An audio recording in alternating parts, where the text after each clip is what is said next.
Hello दोस्तों, मेरे इस यूट्यूब चैनल में आपका बहुत बहुत स्वागत है। दोस्तों मैं आज आपको ट्रेन से संबंधित कुछ क्वेश्चन सॉल्व कराऊंगा जो आपकी परीक्षा में काफ़ी लाभदायक सिद्ध होगा। दोस्तों चलिए देखते हैं। जैसे लिखा है यहाँ पर, एक ट्रेन 420 मीटर लंबे पुल को तथा 244 मीटर पुल को क्रमशः 50 सेकंड तथा 34 सेकंड में पार कर जाती है। ट्रेन की चाल तथा लंबाई ज्ञात कीजिए। दोस्तों यहाँ पर एक कॉन्सेप्ट मैं आपको सिखा देना चाहता हूँ कि जब ट्रेन समान चाल से चलती है तो हमेशा माइनस होता है, और जब ट्रेन विपरीत दिशा में चलती है तो हमेशा प्लस होता है। दोस्तों ये जानना बहुत ज़रूरी होता है। दोस्तों अब हम देखते हैं। एक ट्रेन 420 मीटर लंबे पुल को तथा 244 मीटर पुल को क्रमशः 50 सेकंड तथा 34 सेकंड में पार कर जाती है। तो ट्रेन की चाल तथा लंबाई ज्ञात कीजिए। चाल भी ज्ञात करना है और लंबाई भी ज्ञात करना है। दोस्तों तो सबसे पहले हम क्या करते हैं कि एक ट्रेन है जो 420 और एक ट्रेन है जो कितना है आपका 244। अब ये कितने सेकंड में पार करती है? तो ये 50 सेकंड में पार करती है, और ये 34 सेकंड में पार करती है। दोस्तों सबसे पहले हम यहाँ पर इसको माइनस कर लेते हैं। इसको माइनस करने पे ये आ जाता है 10 में से 4 गई आ जाता है 6, और यहाँ पर 11 में से 4 गए 7 4 11 होता है तो 7 आ जाता है। यहाँ पर 1 बच जाता है 176, और इसे जब घटाते हैं तो यहाँ पर 16 सेकंड आ जाता है। दोस्तों 16 सेकंड आ जाता है। दोस्तों अब हम करते क्या हैं, सबसे पहले हम यहाँ पर फार्मूला लिखते हैं। फार्मूला क्या है? बेसिक फार्मूला है आपका कि दूरी बटा समय। दोस्तों यहाँ पर हो जाता है। तो दूरी कितनी है आपकी?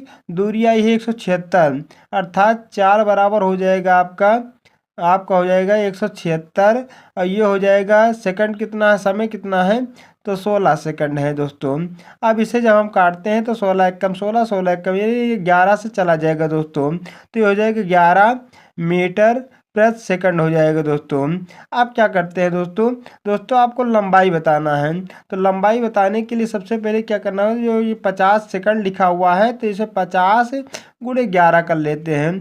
तो ये आ जाएगा 11 पचे 55, 11 पचे 55, 550 आएगा। दोस्तों अब दोस्तों करते क्या हैं, सबसे पहले हम 550 माइनस 420 कर लेते हैं। 420 कर लेते हैं। दोस्तों माइनस 420 कर लेते हैं। तो दोस्तों ये आपका आ जाएगा 130 मीटर लंबा पुल है। दोस्तों अब इसकी लंबाई कितनी है? 130 है। कितनी लंबाई है? 130 है। दोस्तों अब दूसरे सवाल पर हम पहुंचते हैं। सो दोस्तों ध्यान से देखिएगा, क्योंकि ये आपकी परीक्षा के पॉइंट ऑफ व्यू से काफ़ी अच्छा सिद्ध होगा।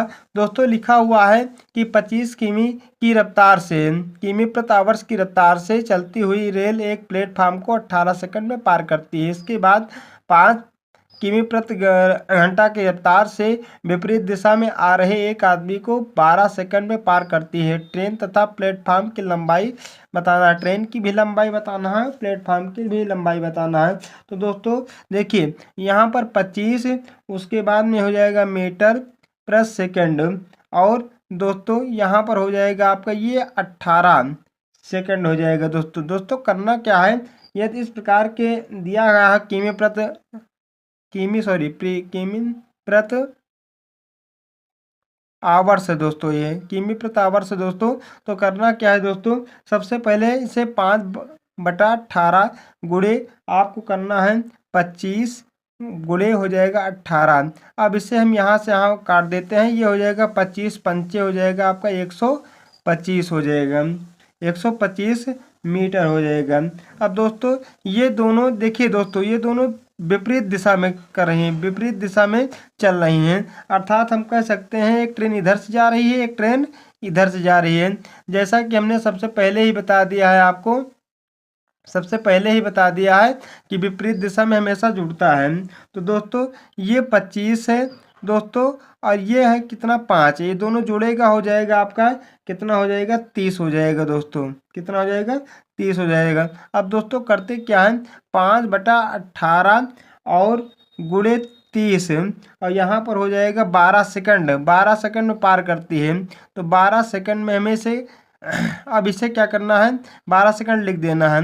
अब इसे काटते हैं तो ये हो जाएगा 6 त्रिक 18 और 6 पंचे 6 त्रिक 18 6 पंचे 30, अर्थात ये 3 चौको 12, 3 चौको 12। अब इसे इसका मल्टीप्लाई करेंगे तो हो जाएगा 50 25 और 25 चौको 100, ये पूरा मिला के हो जाएगा आपका 100। कितना हो जाएगा दोस्तों, 100 हो जाएगा। अब दोस्तों